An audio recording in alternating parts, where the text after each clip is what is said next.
the lockdown exit strategy. If you were in charge, what would your lockdown exit strategy be? What should the government's biggest priorities be?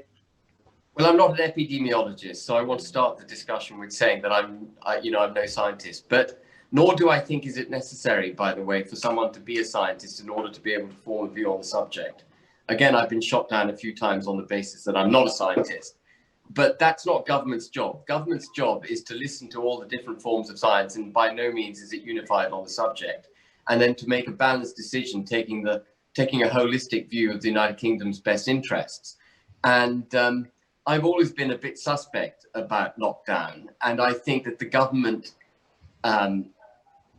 should really have backtracked when they were in receipt of the Great Barrington Declaration, which essentially states, for those viewers who haven't read it or heard about it before, that a more effective policy would have been to protect the elderly and the vulnerable and to allow the rest of the economy to continue.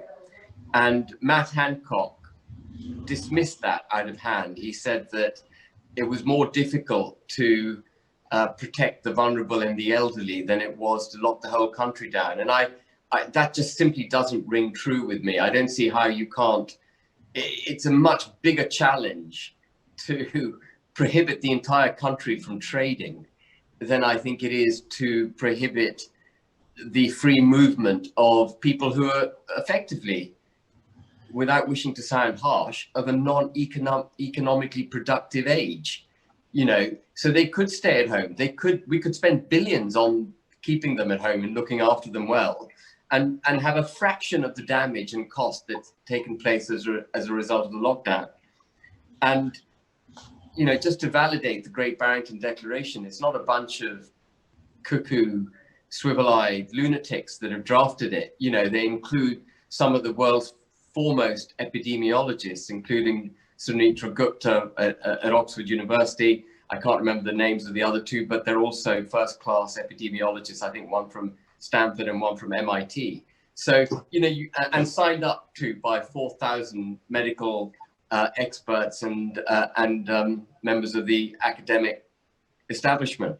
So, the Great Barrington Declaration, I think, should have been given much greater prominence. It should certainly now be taking, it should be front and center of the stage now, because we have, in effect, as I understand it, basically vaccinated everyone over 60. That's what I understand. And my fear, though, is that the government has lost confidence and courage. And it now, having done very little to start with back in March last year, and being slow to come off the mark, slow to test, slow to get PPE in place, slow to close the borders down, made that horrible mistake of discharging the elderly from hospitals into the care homes, potentially having a much higher death toll than we needed to have. Having made those early mistakes, I think they're now absolutely paranoid of making any other mistakes, and won't consider anything other than what has now become established as, received wisdom, which is, lockdown is the only way to deal with this virus. And they've been so cowed by those initial mistakes, for want of a better way to describe them, that even with the vaccination now having taken place, they're scared of mutants. We know viruses mutate, they mutate all the time. And we need the government to be braver now and to protect those who are vulnerable, particularly since they've, been vaccinated. So it's only the mutants about which we need to be worried. Make sure the NHS has proper capacity to deal with any fallout, but open the economy to the fullest possible extent. And there may need to be controls on international travel, but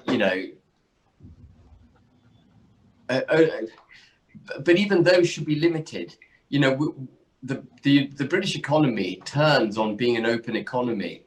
And one of the reasons I think we've had such a bad economic impact is because of that, because, you've effectively shut an economy that turns on international trade, international travel, international visits to London and so on. So I think the government needs to start being bolder. But the narrative now, I don't know if you notice it the way I do, is that irrespective of the vaccinations, we're going to go on having lockdowns. That's what I'm reading. That, you know, we're not getting out of this in April.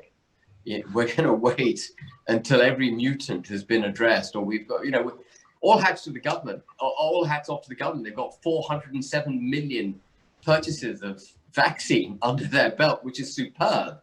But, you know, with that should come confidence to open up the UK, and that's what they need to do. Yeah, I completely agree. And like you say, the vaccination program's been, I think, you know, I don't think many people can disagree that it has been one of the best in the world, and certainly the procurement of the vaccines has been really important in how we're dealing with it. But I think we do need a lot more confidence in going forward and getting out of this.